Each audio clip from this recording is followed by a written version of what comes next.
안녕하십니까. 네, 반갑습니다. 부산 동래구 원천동 금정마을 무량사 법천입니다. 법천 스님과 함께하는 불교 공부방 밴드에서 매주 화요일 수요일 라이브로 찾아뵙고 있습니다. 정갈모살님 반갑습니다. 오늘은 불기 2568년 4월 23일 화요일입니다.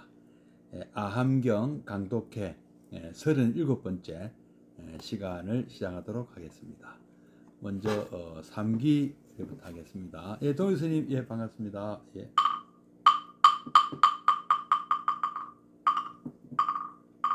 거룩한 부처님께 귀합니다.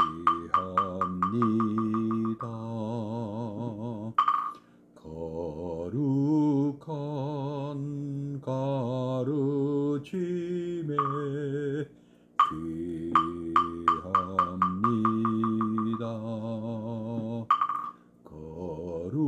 거룩한 승가에게 귀합니다.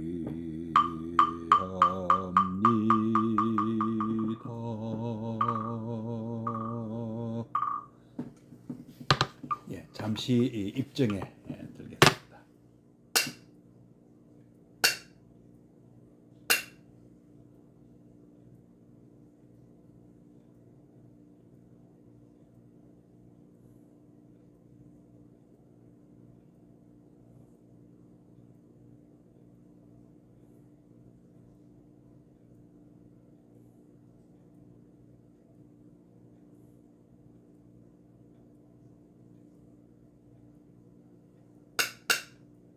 입정 바로. 수장보살님 반갑습니다. 오늘은 음력으로는 3월 보름입니다. 이제 뭐 부처님 오신 날도 다음 달 음력 4월 8일이고 양력으로 5월 15일이니까 이제 정말 이제 20여일, 23일 남았습니다. 날씨도 점점 하루하루 날씨가 점점 여름으로 향해 가고 있고요. 지금 또 그러나 여전히 또 새벽에는 밤에는 좀 약간 또 좀 쌀쌀하다. 이거 또 산이라서 그런가요? 좀 쌀쌀함을 느끼고 있습니다. 건강 관리에 계속 유의하십시오. 굉장히 그 공기는 여전히 질이 좀 안 좋습니다. 황사하고 꽃가루 뭐 여러 가지 송진가루 막 날아다니고요. 공기는 그렇게 좋은 편이 아닙니다. 그래서 하여튼 늘 마스크는 뭐 코로나 아니더라도 외출할 때는 또 쓰시는 게 좋을 것 같아요. 그래. 하여튼 몸 조심하시고요. 건강 관리 유의하시기 바랍니다.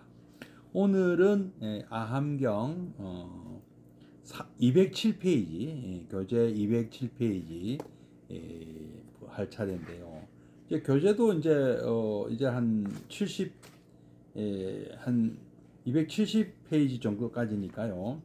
207페이지면은 뭐 거의 이제는 마무리 단계입니다. 이제 한 달수로 한 2달 정도, 7번 내지 8번이면 끝날 것 같습니다. 그러면 여름방학 조금 하고요. 다음 교재도 준비하도록 하겠습니다. 207페이지 한번 읽어보도록 하겠습니다. 교재가 없으신 분은 제가 뭐 천천히 한번 읽어드리고요. 또 한번 또 그 내용을 가지고 한번 또 같이 새겨볼 거니까 천천히 귀담아 천천히 읽는 내용을 귀담아 들으시면 되겠습니다. 교재가 있으신 분은 207페이지 아함경 마츠다니 후미오 교수님이 쓰시고 현암사에서 발간한 책자입니다. 한번 읽어보도록 하겠습니다. 법좌 세존이시여, 나는 크사트리아 즉 무사계급 출신의 왕이어서 죽여야 할 사람은 죽이고 재산을 몰수해야 될 사람은 몰수하고 추방해야 될 사람은 추방할 수 있습니다. 그러나 내가 재판에 임했을 때 흔히 내가 하는 이야기를 방해하는 이가 있습니다. 내가 재판에 임했을 때에는 나의 이야기를 방해하든지 지당을 주든지 하여서는 안 된다고 경고하건만 전혀 효과가 없습니다. 그런데 세존이시여, 세존의 제자들을 보건대 세존께서 몇백 명 되는 대중을 상대로 법을 설하실 때 세존의 제자들은 기침 소리 하나 내지 않습니다. 언젠가 세존께서 수백 명의 제자들에게 법을 설하실 때 한 비구가 기침 소리를 낸 적이 있습니다. 그러자 다른 비구가 무릎으로 그 비구를 건드리면서 말했습니다. 고요히 해. 소리 내지 마라. 우리 스승께서 이제 법을 설하신 세존이시여, 그 모양을 보고 나는 생각했습니다. 이는 참으로 희유한 일이다. 도장을 쓰지 않는데도 대중이 이렇게 통제될 수 있다니. 세존이시여, 나는 이런 대중을 본 적이 없습니다. 중아함경 법장 경에 이런 내용, 아함경에 이런 내용이 있습니다. 여기서 왕은 고살라 국왕 파세나디 왕의 말씀이라고 합니다. 부처님과 그 제자들의 일상생활에 대해 좀 더 이야기해 보고자 한다. 여기에 인용한 내용은 중부경전 법장엄경에 나타나 있는 고살라 국왕 파세나디의 수레의 한 부분이다. 어느 날 성 밖에 나가 아름다운 교외의 풍경을 즐기고 있던 이 왕은 갑자기 부처님을 만나보고 싶은 생각이 났다. 신하들에게 물었더니 부처님께서는 지금 메다룬바라는 사카족의 마을에 계시다는 것이었다. 그렇다면 이제부터 달려 오늘 안에 도착할 수 있다고 생각한 왕은 곧 마차에 올랐다. 그러나 왕이 그 마을에 도착한 때는 모두 문을 닫아 건 밤중이었다. 왕이 기침을 하면서 정사의 문을 두드렸더니 부처님께서 친히 나와서 문을 열어 주었다. 왕은 엎드려 그 발 밑에 절하면서 말했다. 세존이시여, 저는 코살라의 파세나디입니다. 세존이시여, 저는 파세나디입니다. 부처님도 물론 반가워하면서 뜻하지 않은 이 손님을 방으로 안내했다. 이 두 사람이 처음으로 만난 것은 부처님께서 전도를 시작한 지 얼마 되지 않았던 시절의 일이다. 그때 부처님의 연세는 아마도 37이나 38살이었을 것으로 생각된다. 그리고 경전이 전하는 바에 의하면 파세나디는 부처님과 동갑이었다고 하니까 젊은 두 사람의 대면은 날카로운 문답으로 시종되었을 것이 예상된다. 처음 만났을 때 파세나디 왕이 이렇게 물었다고 합니다. 고타마여, 그대는 최고의 깨달음을 얻었다고 감히 자처한단 말인가? 아닌 게 아니라 왕은 사뭇 힐문하는 어조로 나왔고 부처님께서는 또 부처님대로 이 세상에서 최고의 깨달음을 얻은 사람이 있다면 그것은 바로 나입니다. 라고 하며 맞섰다. 그러나 파세나디는 자신과 동갑인 젊은 이가 그런 성자라는 것을 좀처럼 인정하려고 들지 않았다. 그는 저명한 사상가의 이름들을 열거하면서 그들도 최고의 깨달음을 얻었다고는 말하지 않았음을 들어 고타마여, 그때는 나이도 아직 젊고 출가한 지도 얼마 되지 않지 않습니까? 라고 반박했을 때 부처님께서는 불과 뱀과 왕과 성자는 나이로 말미암아 경시될 수 없다고 대답했다. 100년을 내려온 불이나 오늘 난 불이나 무엇을 태우는 위력은 마찬가지이며 도와 나이는 깨달음과 나이는 아무 상관도 없다는 것이었다.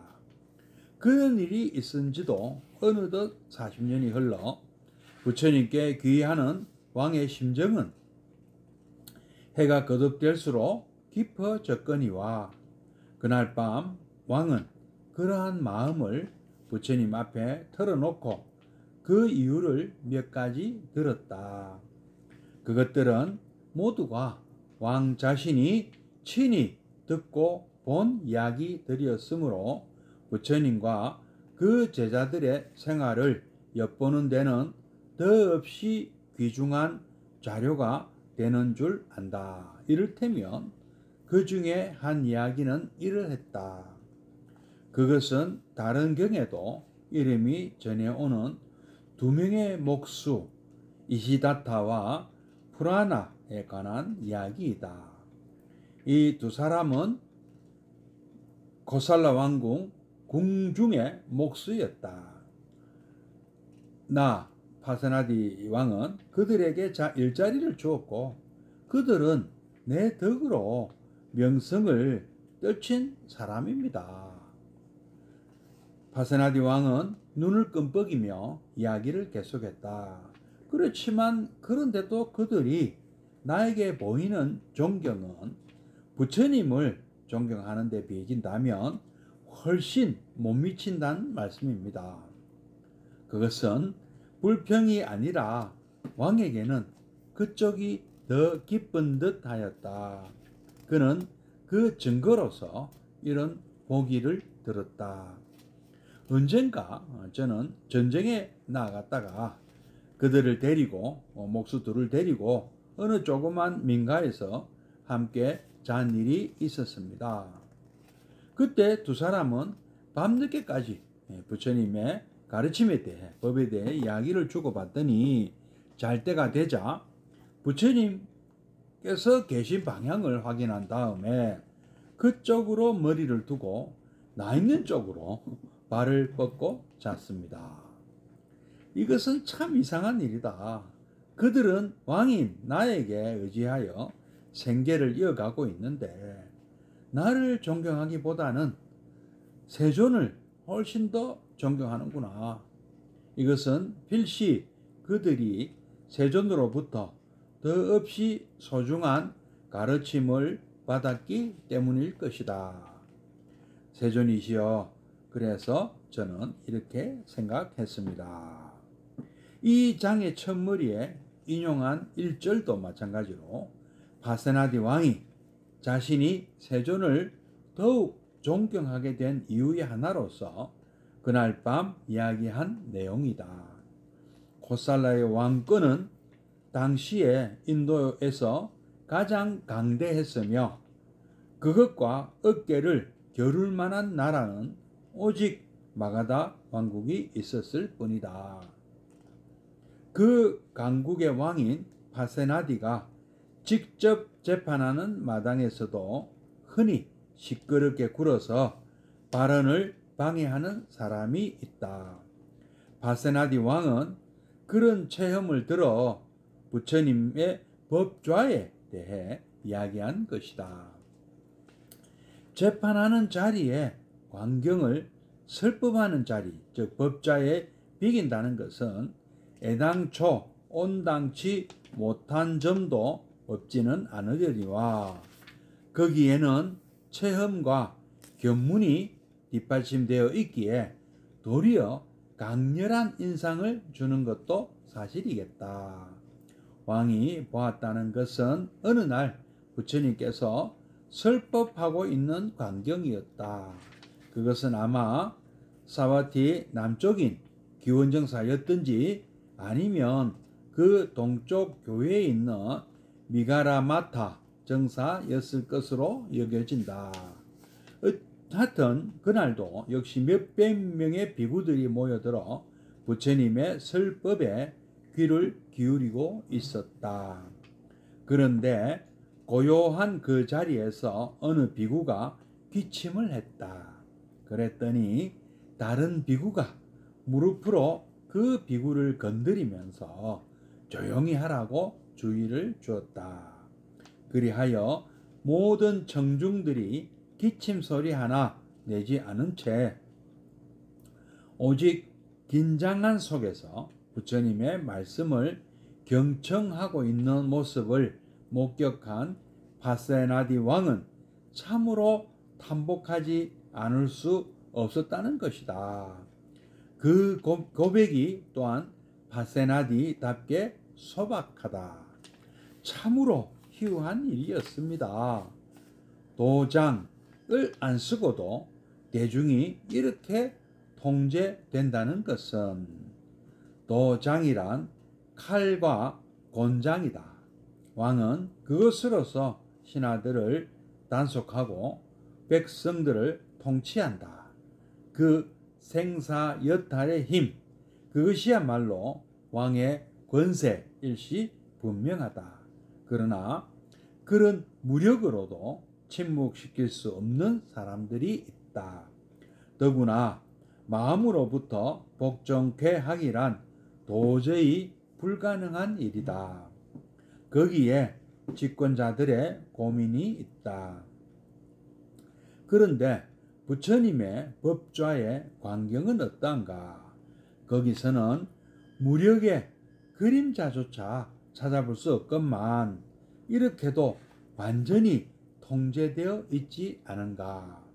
그것은 왕의 권력보다도 더한 것이 부처님께 있기 때문이리라. 그러므로 나는 세존 앞에 이와 같이 최고의 존경을 바칠 수밖에 없다는 것이 왕이 그 체험을 통해 고백한 내용이었다. 그런 감명의 토로를 경전 안에 남기고 있는 것은 물론 파세나디 왕만은 아니다. 이를테면 앞에도 등장한 비구 시인 방기사가 이야기한 것은 이러했다. 그것은 기원정사, 즉 제타의 정사에서 있었던 일이다. 그때 부처님 법좌에 모인 비구는 1250명이나 되었다고 한다.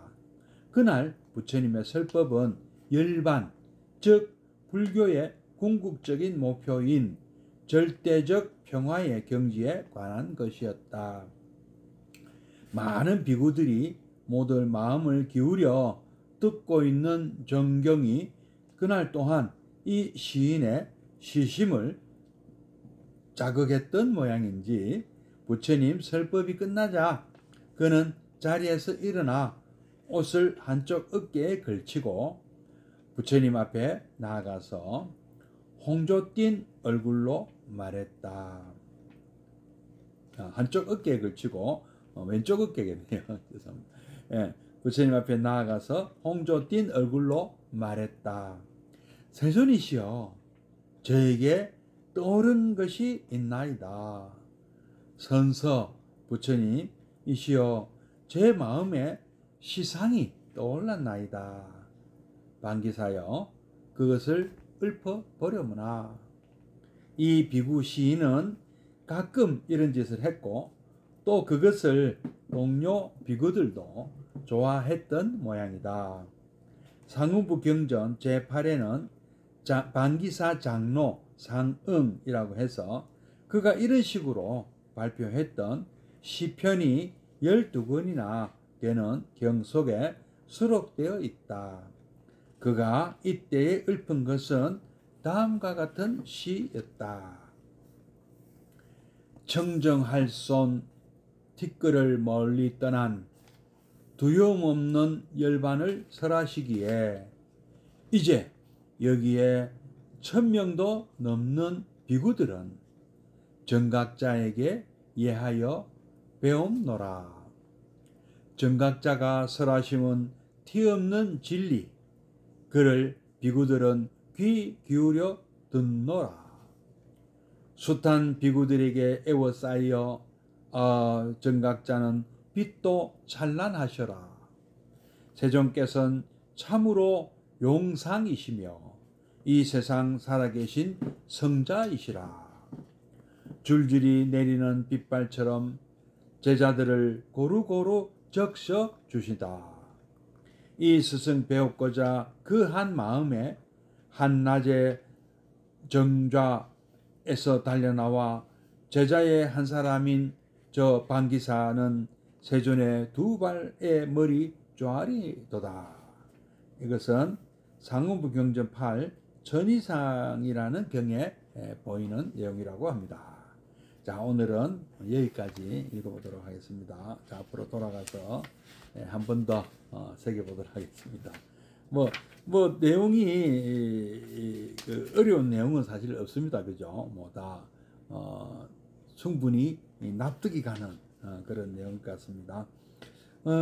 이제 그 부처님께서는 출가를 하시고 멀리 동남쪽에 있는 마가다 왕국으로 라자가로 먼저 가셨죠. 거기서 빈비사라 왕을 만나고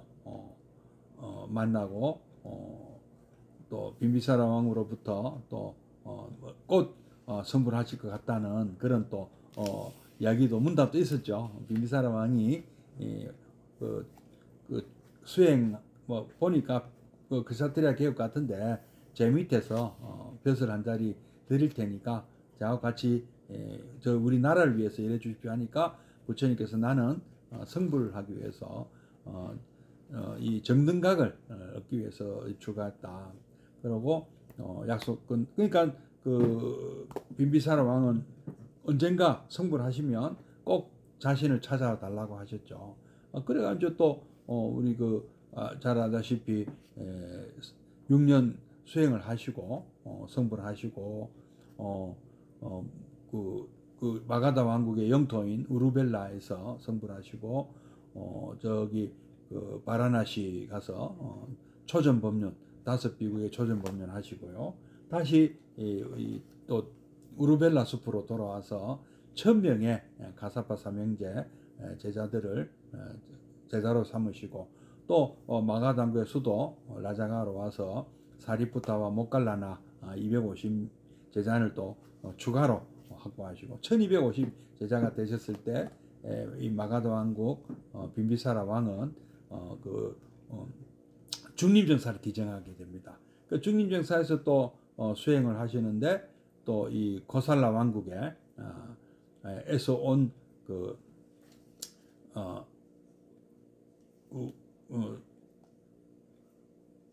극고덕 장자,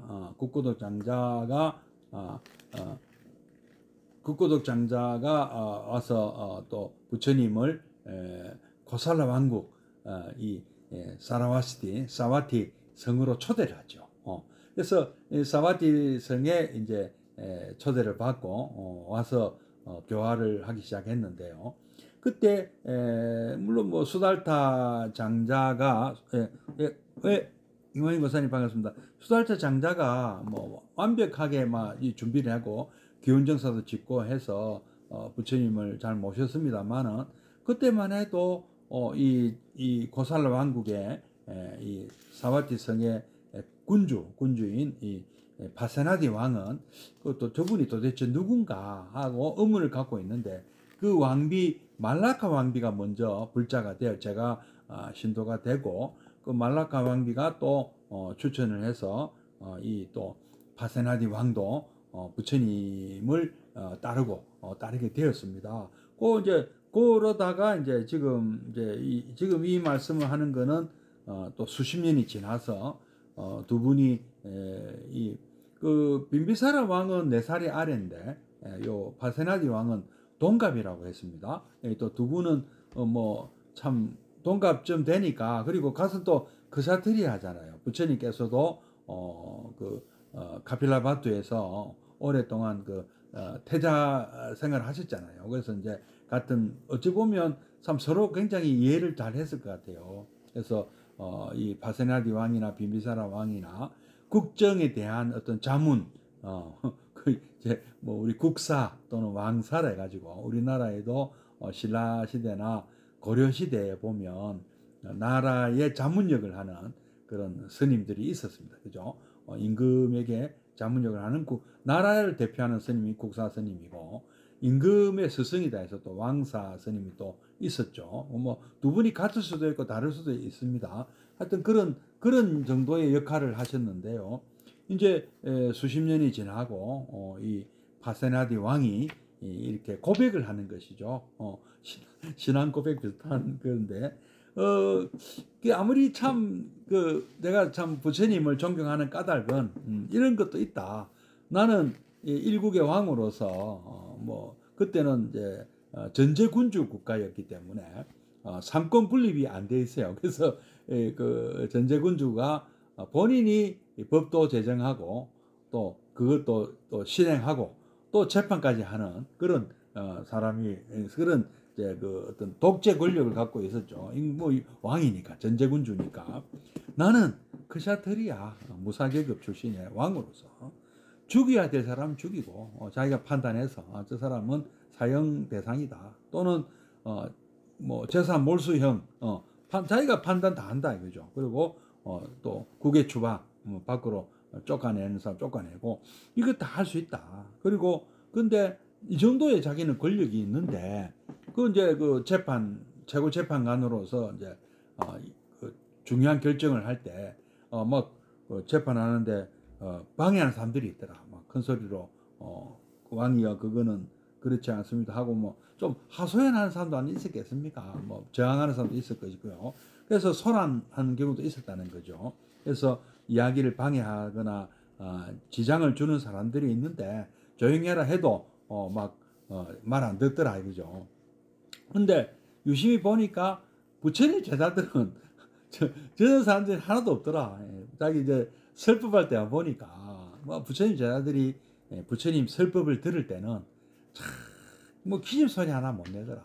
근데 마침 그거 이제 옛날에 우리 그 태조 왕건이라는 드라마에 궁예가 기침한다고 막 사람 때려 죽이고 했잖아요. 신화 중에 떠든 사람 누가 기침했냐고 막 그런 말하자면 그런 권력이 있는데, 그러니까 자기가 그런 권력이 있는데도 불구하고 그 사람들은 조심 안 하는 경우가 있는데, 부처님은 그런 것도 아니란 말이에요. 그 사람을 뭐 때린다거나 뭐 죽인다거나 전혀 그런 거 없잖아요. 우리는 부처님이 그런 분이 아니잖아요. 그러니까 그런 걸로 이렇게 사람을 감화시키는 것이 아니고, 오직 그 참 진리의 어떤 설법으로서 참 그런 권위를 가지고 무게감을 가지고 설법을 하시더라.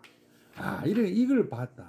그래서 참 부처님 정말 존경스럽습니다 하는 이야기를, 그 내용이 이제 요 중암경 상원부경전의 법장엄경이라는 경에 이렇게 서술이 돼 있죠. 그래서 그리고 이제 그 전에 또 어떤 일이 있었냐면은 부처님께서 이제 그 수달타 장자의 초청으로 기원정사 참 열그 무렵이죠. 막 짓고 할 때, 그때 이제 바세나디 왕을 그 말라카 왕비의 소개로 처음 만났을 때 바세나디 왕은 자기하고 동갑밖에 안 된단 말이에요. 근데 이 어떤 종교 사상가들 뭐 난다긴다 하는 브라만의 어떤 그런 최고 높은 그런 사람들은 뭐 70, 80, 90 막 이런 나이가 많은 사람들인데, 자기하고 동갑이면 많이 돼봐야 자기 나이가 이제 그때 이제 동갑인 거 알았으니까 요 무렵이 아직 40이 안 돼서 37, 요즘 마스다 후미오 교수님 37 아니면 38 거라 하는데 뭐 정확한 건 잘 알 수가 없습니다만은 뭐 하여튼 뭐 그 35에 그 성도하시고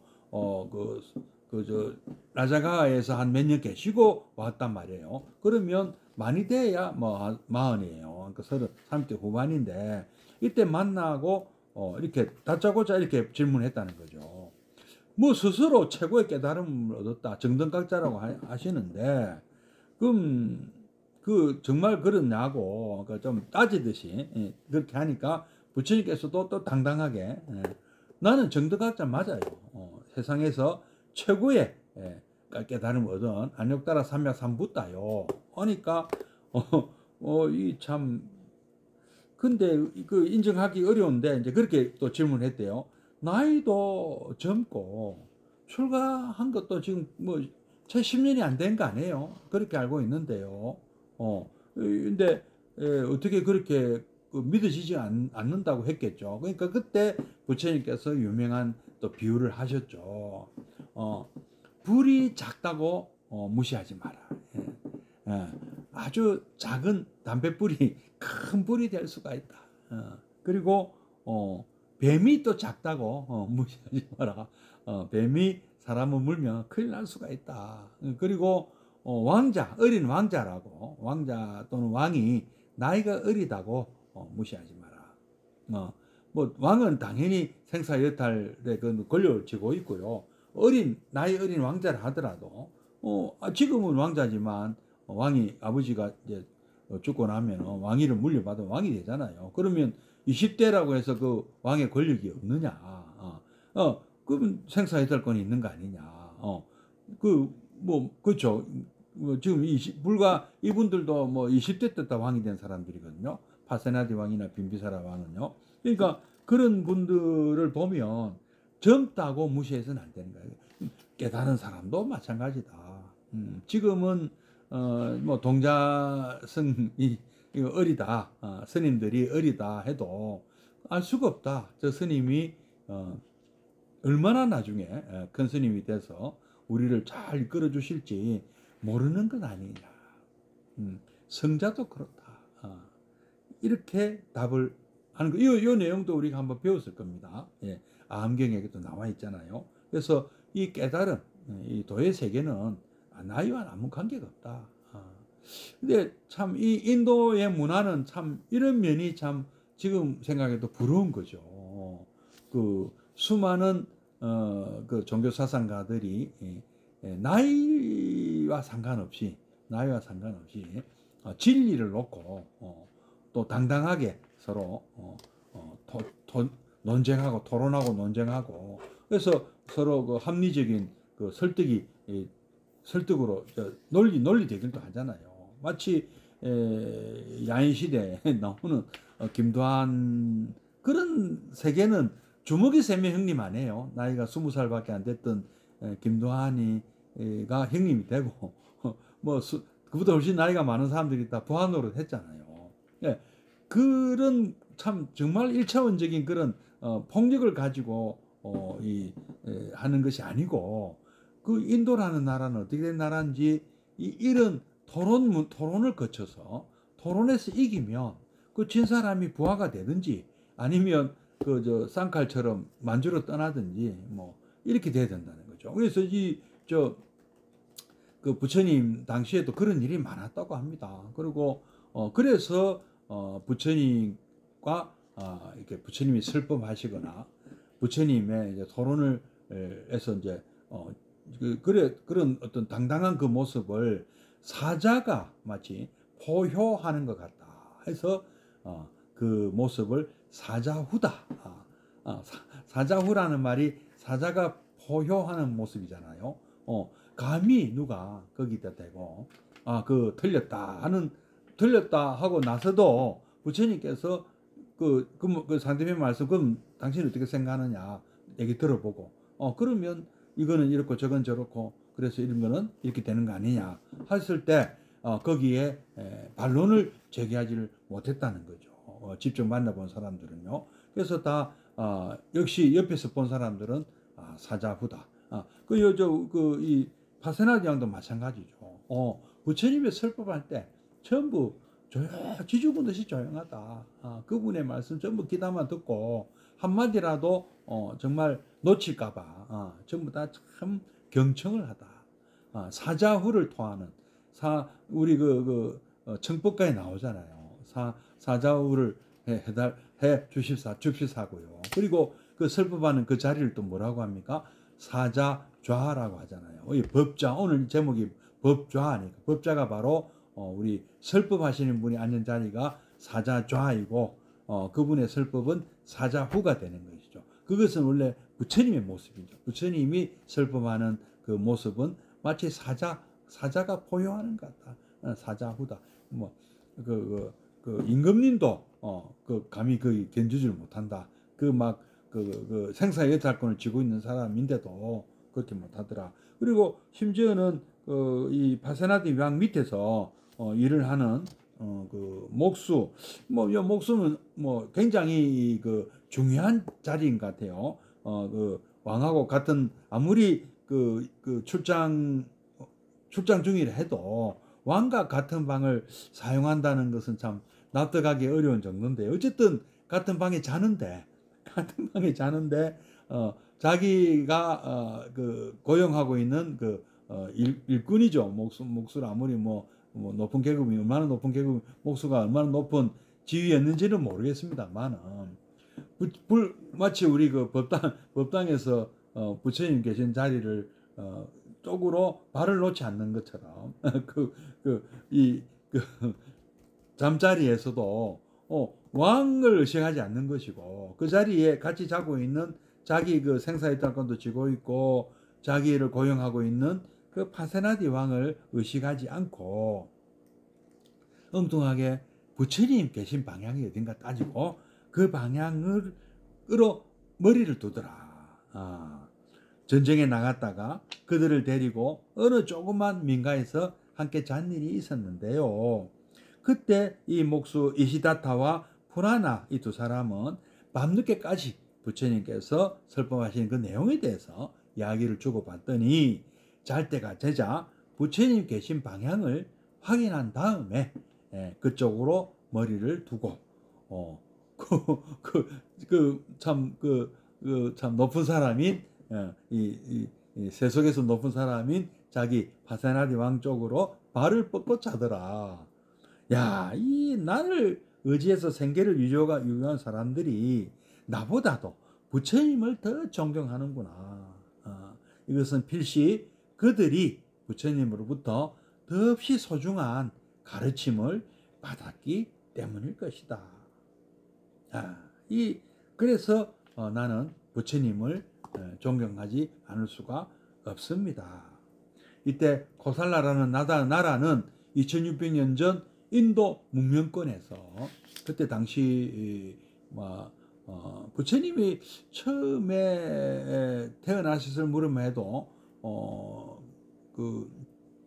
인도 문명권 대략 200km 폭은 1000km 길이는 2000km 정도 되는 지금의 비하르 주보다 조금 더 넓은 지역이죠. 그 지역이 이제 인도 문명권인데 겐지스강 유역인데 여기서 약 200개에 가까운 나라가 있었대요. 크고 작은 나라가. 그런데 부처님께서 열반에 들 무렵에는 그 일대가 약 20개 가까운 16개 강대국으로 줄어들었고, 그 중에서 가장 강한 나라가 요즘으로 치면 미국과 중국 아니면 러시아쯤 되는 나라들이 마가다 왕국과 코살라 왕국이었다 하는 겁니다. 근데 그 중에 한 나라인 코살라의 왕이 직접 재판하는데도 시끄럽게 굴고 방해하는 사람이 있는데, 부처님은 사자좌다. 부처님 법자는 거기에는 과연 참 몇백 명의 사람이 모였는데도 기침 소리를 누가 내니까 못 내게 눈치를 확 주더라. 예, 뭐 거기 이제 기원정사였는지 도원정사인지는 모르지만 어쨌든 그 정도다. 그래서 사람들이 기침 소리 하나 못 내면서 긴장한 속에서 전부 다 막 몰두해가지고 집중해가지고 숨도 크게 못 쉬고 부처님 말씀을 경청하고 있더라. 이 정말 파세나디 왕은 탐복하지 않을 수가 없었다. 역시 감동했다. 참으로 희유한 일이었습니다. 칼이나 권장, 매를 때리지 않고도 대중이 이렇게 부처님 통제가 된다는 것은 놀라운 일이다. 왕은 도장으로서 칼과 이 참 몽둥이 매로 신하들을 다스리고 백성들을 통치했던 시대다. 우리나라도 조선시대는 뭐 매 때리는 권장 때리잖아요. 뭐 죽이자 반란을 이렇게 뭐 역모하죠. 역모를 이렇게 한다면은 뭐 또 권장을 많이 쳤는데 장을 친다 이러잖아요. 이게 무서워서 장 맞는 게 무섭다 하더라고요. 장 자체로 죽는 사람도 있었다 하더라고요. 장독도 오르고 해서 이거야말로 왕의 권세였는데 그러한 무력으로도 침몰시킬 수 없는 사람들이 있었는데 마음으로부터 복종케 하기란 도저히 불가능한 일이다. 우리 금강강에도 참 이런 표현이 있지 않습니까? 응주, 항복기심. 항복을 받는 거죠. 항복을 받는데 그 마음을 어떻게 마음을 항복받습니까? 그러니까 마음으로 항복을 받는 게 좀 중요하다는 거죠. 조복이라고도 하잖아요. 근데 이제 그때 세속 군주들은 마음으로 항복받는 게 아니고 무력으로 굴복시킨 거죠. 그러니까 왕 앞에 섰을 때는 벌벌 떠는 거예요. 좀 생사해자권 쥐고 있고 말 한마디 잘못하면 죽여라 하면 죽을 수도 있으니까 귀양 가고 뭐 귀양 보내고 죽이고 하잖아요. 우리 그 조선시대 때 뭐 옛날에 보면 얼마나 무서웠습니까, 그죠? 근데 그런 항복이 아니고 그 무력으로 항복하는 게 아니고 복종하는 게 아니고 마음으로 복종을 한다는 것은 이 세속의 권력으로는 마음은 조복받지는 못하는 거죠. 마음속으로는 면정복배죠. 눈앞에서는 복종하는 것 같아도 그 속으로는 전혀 고개를 숙이지 않는 것이죠. 근데 부처님의 법좌, 사자좌는 어떤 강령이냐니까 무력의 그림자조차 찾아볼 수 없는데도 완전히 통제되고 있더라. 그것은 왕의 권력보다도 더한 것이 부처님에게 있기 때문이 아닌가. 그 더한 것은 뭐냐? 무엇이냐? 그래서 이 파세나디 왕은 부처님 앞에 최고의 존경심을 이렇게 표현할 수밖에 없다 하는 이제 내용을 부처님을 찾아와서 얘기를 했다는 거죠. 또 그 방기사라는 지난번에 우리 자자 마지막 날 이 방기사가 시를 한 수 읊었지 않습니까? 그 한산섬 달 밝은 밤에가 아니고 보름이라 달 밝은데 신구이 밝히려고 500이 넘는 스님들이 여기에 모였으니 번뇌의 올가미를 모두 다 던져버려 윤회를 더 이상 반복하지 않는 성자들 뿐이로다. 세존의 아들이고 법의 씨 그들임에 당치 않은 말을 늘어놓는 사람이란 없더라.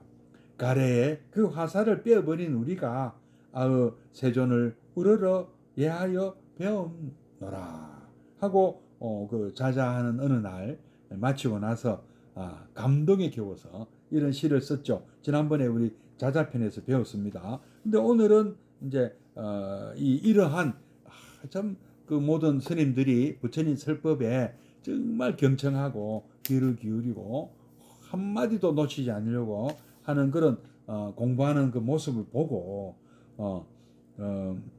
어느 날 이 시인 시인 스님 방기사 스님은 기원정사에서 절대적인 평화, 궁극적인 목표, 절대적인 평화의 경지인 열반에 대한 부처님의 설법을 모두가 참 마음을 기울여 정말 한마디 한마디 경청하고 열심히 참 들었는데 그 부처님 말씀이 다 끝나자 이 또 감동의 필이 온 이 방기사 스님은 이게 또 일어나서 편단의견하고 그죠? 편단의견하고 우슬착지도 했겠죠. 그러면서 세존이시여 저에게 시상이 하나 떠올랐습니다. 제 마음에 시상이 떠올랐습니다.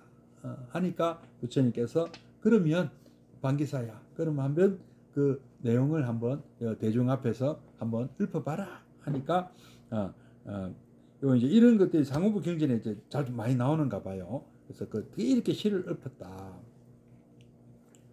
청정할 손 티끌을 멀리 떠난 두려움 없는 열반을 설하시기에 이제 여기에 1000명도 넘는 스님들은 정각자, 정등각자, 안유따라 삼맥삼부따께 예하여 배웁노라. 정등각자 부처님께 예하여 배웁노라. 정등각자 부처님께서 설하심은 티없는 진리 그를 우리 스님들은 귀 기울여 듣노소라. 숱한 비구들에게 스님들에게 에워싸여 아어 정각자 부처님께서는 빛도 찬란하셔라. 세존께서는 참으로 용상이시며 용의 모습이시며 이 세상 살아계신 성자이시라. 줄줄이 내리는 빗발처럼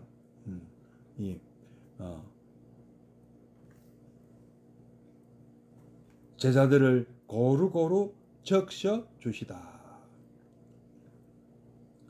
이 스승 배웠고자 그 한 마음에 한낮에 각자 거처에서 달려나와 제자의 한 사람인 이 방기사, 저 방기사는 세존 우리 부처님 두 발에 머리 조아리 놓다.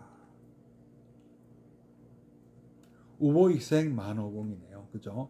보배비가 많은 전 스님들에게 골고루 뿌렸다. 이것은 상문부 경전 8 천이상이라는 경에 나오는 개성입니다.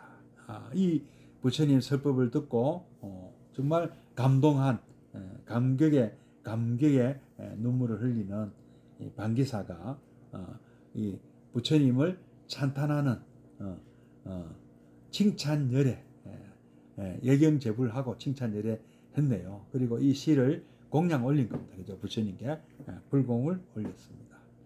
청정할 손 뒤끝을 떠난 멀리 떠난 두려움 없는 열반을 설하시기에 이제 여기에 천도 넘는 비구들은 정각자에게 야하여 배웁노라.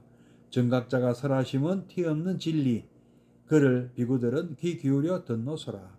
숱한 비구들에게 에워싸이어 아의 정각자는 빛도 찬란하시라. 세존께서는 참으로 용상이시며 이 세상 살아계신 성자이시라. 줄줄이 내리는 빗발처럼 제자들을 고루고루 적셔주시다. 이 스승 배웠고자 그 한 마음에 한낮에 정좌에서 달려나와 제자의 한 사람인 방기사는 세존의 두 발에 머리 조아리 놓다. 고맙습니다. 내일은 미란타왕 문경 37번째 시간 뵙도록 하고요. 아한병은 다음 주 화요일도 뵙도록 하겠습니다. 여러분 성불하십시오. 잠시 입정해 드리겠습니다.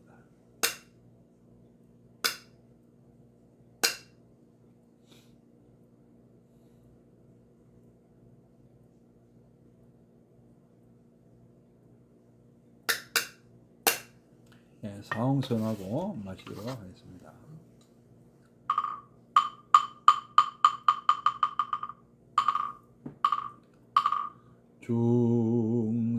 중생을 다 건지오리이다.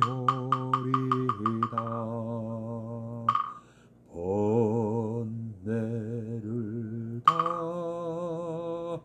끊으오리이다. 법문을 다 배우오리이다. 불도를 다 이루오리이다.